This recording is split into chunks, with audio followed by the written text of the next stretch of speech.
ધોરણ 9 હિન્દી વિદ્યાર્થી મિત્રો, આજે આપણે પદ્ય 17 ભાગ 1 જોઈશું, જેમાં કવિ તુલસીદાસના જીવન પરિચય વિશે સમજ મેળવીશું. પદ્ય 17 तुलसी के पद. रचिता तुलसीदास. भक्त चूड़ामणि लोकनायक गोस्वामी तुलसीदास हिंदी के शीर्ष कवि के रूप में ख्यात हैं. आपका जन्म स्थान राजपुर जिला बांदा उत्तर प्रदेश माना गया है. आपके पिता का नाम आत्माराम दुबे तथा माता का नाम हुलसी था.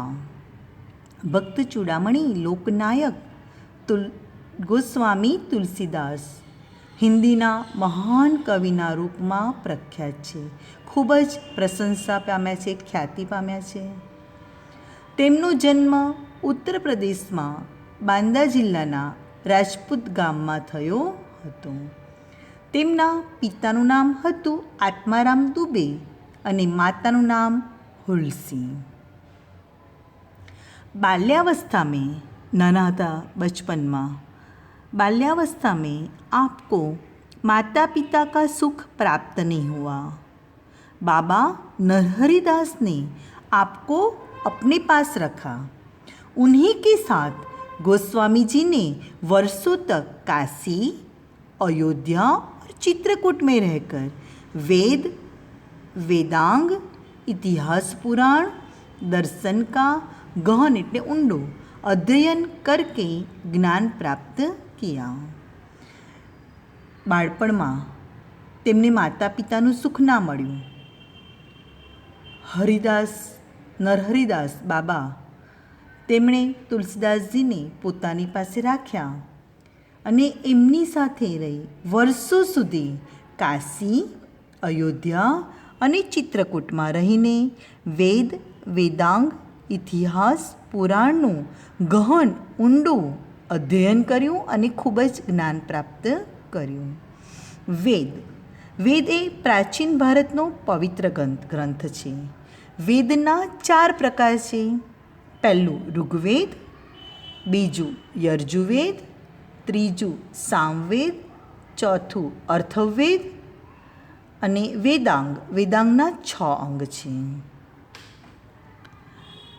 बाबा नरहरिदास ने ही राम नाम की दीक्षा दी थी. कहते हैं कि पत्नी रत्नावली की भर्त्सना के बाद आप राम भक्ति की ओर उन्मुख हुए. बाद में तो आप राम के परम भक्त बन गए. बाबा नरहरिदासे જ એમને રામ નામની દીક્ષા આપી હતી. તુલસીદાસજીના પત્નીનું નામ હતું રત્નાવલી અને એમની પત્ની રત્નાવલી ખૂબ જ સુંદર હતી. એક દિવસ એમની પત્ની પિયર જાય છે અને તુલસીદાસ એમની પાછળ એમના પત્નીના ત્યાં પિયર જાય છે, એમના પત્નીને ત્યાં જાય છે. ત્યારે એમની પત્ની એમની નિંદા કરે છે, લાંછન લગાવે છે કે તમે પણ શું મારી પાછળ દોડ્યા આવ્યા, અને ગમે તેમ આમ દાટે છે. આ સાંભળીને તુલસીદાસજી રામ ભક્તિ તરફ વળી જાય છે અને પછી તેઓ રામના પ્રિય ભક્ત બની જાય છે. आपकी रचनाओं का संबंध प्रधान रूप में राम से है. व्रज और अवधी दोनों भाषा में आपने काव्य रचे हैं. अपने समय की प्रचलित प्रधान काव्य शैलियों में आपने राम साहित्य का सृजन किया है. इस नाते तुलसी को अपने समय का प्रतिनिधि कवि भी कहा गया है. रामचरितमानस आपका श्रेष्ठ ग्रंथ है. भारत की जनता में राम को ईश्वर के रूप में मान्यता प्राप्त है. उसका श्रेय तुलसी को ही दिया जा सकता है. रामचरितमानस को धर्म ग्रंथ भी माना जाता है. તુલસીદાસજીની જે રચનાઓ એમણે કરી એનો મુખ્ય સંબંધ પ્રધાન રૂપ રામ ભક્તિ જ છે. તુલસીદાસજીએ વ્રજ અને અવધી આ બંને ભાષામાં કાવ્ય લખ્યા છે, રચનાઓ કરી છે. તુલસીદાસજીના સમયની પ્રખ્યાત મુખ્ય કાવ્ય શૈલીમાં રામ સાહિત્ય, રામ વિશે તેમણે સર્જન કર્યું છે. રામચરિતમાનસ આ જે ગ્રંથ છે તે તુલસીદાસજીનો શ્રેષ્ઠ ગ્રંથ છે. ભારતના લોકો રામને ઈશ્વરના રૂપમાં માન્યતા આપે છે. એનો જો શ્રેય જો કોઈને આપવા માંગતા હોઈએ તો એ તુલસીદાસજીને જ આપી શકાય. રામચરિતમાનસ ધર્મગ્રંથ પણ મનાય છે અને ભારતના લોકો એમના ઘરોમાં રામચરિતમાનસનું પઠન પણ કરતા હોય છે. રામચરિતમાનસ, વિનય પત્રિકા, કવિતાવલી, ગીતાવલી, દોહાવલી, શ્રી કૃષ્ણ ગીતાવલી, બરવે રામાયણ, જાનકી મંગલ, પાર્વતી મંગલ, રામાજ્ઞા પ્રશ્નાવલી, रामलला नहचू तथा वैराग्य संदीपनी, ये सब आपकी उल्लेखनीय कृतियाँ हैं. આ બધી કૃતિઓના રચનાકાર તુલસીદાસજી જ છે. अहम अथवा घमंड जीवन में उत्पन्न होने वाली अनेकानेक समस्याओं का कारण हुआ करता है. यदि व्यक्ति अपने अहम का नाश कर विनय को धारण कर सके तो वह जीवन में अनेक संकटों से बच सकता है.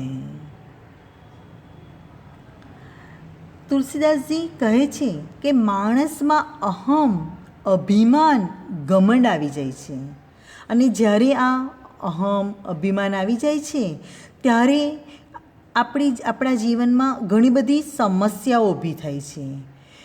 જો આપણે એટલે કે વ્યક્તિ આ અહંકારને, અહમને, ઘમંડનો નાશ કરે અને પોતાના જીવનમાં વિનય એટલે કે વિવેક ધારણ કરે, અપનાવે તો વ્યક્તિના જીવનમાંથી ઘણી બધી સમસ્યાઓ, મુશ્કેલીઓ અને સંકટો દૂર થાય છે. આ બધાથી માણસ બચી શકે છે. એટલે વિનયથી આપણે વર્તવું જોઈએ એવો બોધ આપણને તુલસીદાસજી આપે છે. इन पदों में तुलसीदास जी ने अपने आराध्य देव राम के प्रति अपनी विनय भावना का प्रदर्शन करते हुए आराध्य को छोड़कर अन्यत्र न जाने का निश्चय व्यक्त किया है. एक भक्त ही यह विनय भावना यदि आज के व्यक्ति अपने जीवन में उतार सके तो संघर्षों की धूप में झुलसते हुए संसार के प्राणों को एक नई चेतना मिल सकती है. તુલસીદાસજી કહે છે કે એક ભક્ત, આ તુલસીદાસજી જે ભક્ત છે એમના જેવો વિનયની ભાવના આપણે આપણા જીવનમાં ઉતારી લઈએ તો આ જીવનમાં આપણને સંઘર્ષોમાંથી નો સામનો કરવો પડે નહીં અને આપણામાં એક નઈ ચેતના આવી જાય. પોતાના આરાધ્ય દેવ રામના પ્રત્યે પોતાની ભાવના પ્રદર્શિત કરે છે, વ્યક્ત કરે છે અને રામની જ આરાધના કરવાનું નક્કી કરે છે. રામ સિવાય બીજે ક્યાંય ન જવાનો તે નિર્ણય વ્યક્ત કરે છે. અસ્તુ. હવે પછીની રચના આપણે આવતા બીજા વિડીયોમાં સમજીશું.